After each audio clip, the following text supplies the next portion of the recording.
Who's the weirdest person you met at your front door? My parents told me that you're not supposed to open the door when there's only one knock. I found out why. Please, just let me in, it's getting cold. The voice was familiar, only older than I remembered.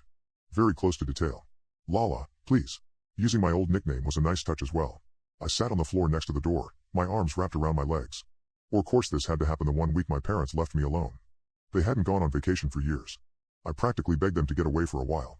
If I called them, they'd come right back, but I don't think that would have helped me anyway. Besides, I wasn't an idiot. I heard the knock and I would not open that door. When someone comes to your house, they will ring the bell or knock a few times. Most people like to play safe and simply use the bell. And then you open the door as you normally would. But never, absolutely never, should you open the door when there's only one knock. It was the very first thing we were told when we moved to this neighborhood all those years ago. There are a bunch of rumors of people disappearing or suddenly dying after opening their doors, though they all supposedly happened before we even lived here. I never believed in it, not even when I was little. This town was simply insane. Most people here were a little eccentric and unusual. Well, that's what I believed until I heard my lost sister call for me, after the one loud knock on our front door. Please, go away, I whispered. Even after all those years, I recognized her voice. And when I heard it I jumped right up, ready to open that door wide. But I knew it wasn't her. I looked through the window. There was nobody in front of our door. I don't know how much time had passed before I finally grabbed my phone and called Max, who's not only our neighbor but one of my closest friends. She's here, I said. I knew I wasn't making much sense. I didn't know how to word my thoughts. Who? Where? He answered. Ruby. There was silence on the line. That was enough information for him. You didn't open, did you? I shook my head, which of course he couldn't see. I'm coming over now, okay? I'm not sure how many minutes passed, but Ruby had stopped asking me to open the door. Hey, Lainey, I don't think the bell is working, I heard Max. Maybe they screwed with it. I swallowed. You could knock. There was silence for a little while, followed by one loud thud. When I didn't open the door, the sound of Max started shouting loudly. Open the damn door. His voice became louder and louder until it hit a frequency that almost made my eardrums explode. I didn't move, I didn't speak, and finally, the doorbell rang and the voice became silent. Slowly I got up from the door to look outside. This time it was really him. Once I let him in, Max was asking lots of questions about Ruby. I'd never told Max about the fight. In fact, nobody but my parents knew about it. The entire thing was all over a stupid pumpkin stuffed animal. I named it Jack. I decided to tell him. I loved that damn thing. Won it at the Halloween carnival. When Ruby saw it she begged me to give it to her. She cried for hours because she hadn't won it. And even when my parents said they'd buy her another toy she wouldn't stop. She wanted mine. Well, she wanted to be just like you. It's sweet. I nodded. Ruby was a year younger than me, but she used to act as if we were twins. She wore my clothes, played the same sports, and always wanted to hang out with me and my friends. When I think about it now I think it was adorable. Of course back then I found it insufferable. I sighed. For days I took Jack everywhere with me, even to the bathroom. It was probably just out of pettiness, but that toy became everything to me. So when I came home from school one afternoon and saw that Ruby had cut it in half I screamed at her like never before. She only looked at me with big teary eyes. Max put his hand on my shoulder.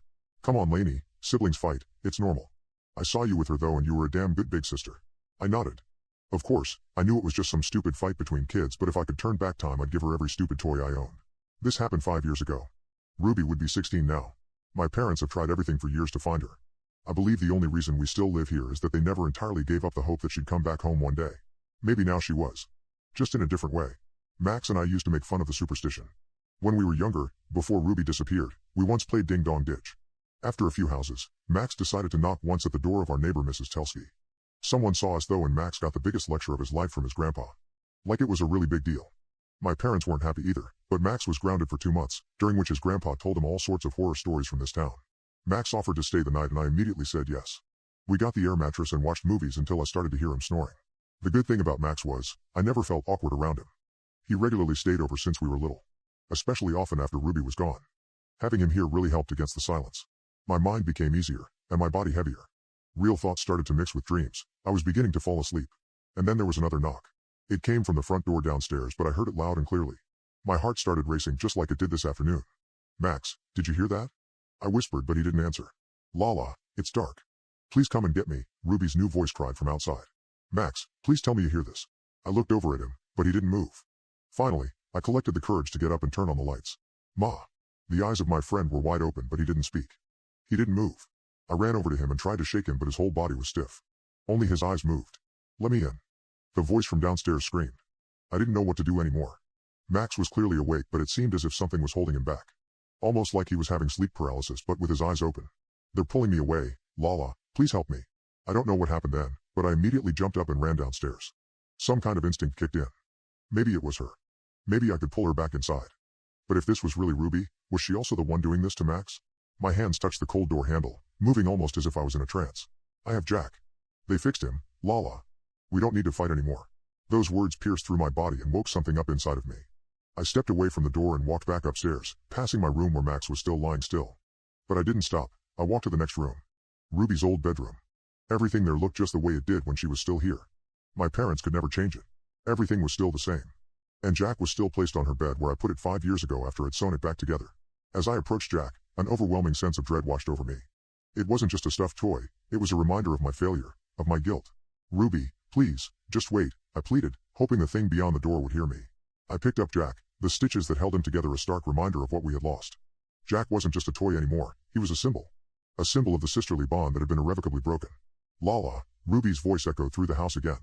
You promised to fix him. Please let me in. The pressure to open the door was mounting. I could feel my resolve weakening. A part of me wanted to believe that it was Ruby out there, lost and scared, just needing her big sister. But another part of me knew it couldn't be. I had watched them put Ruby in the ground. This wasn't her. But what about Max? What about the voice?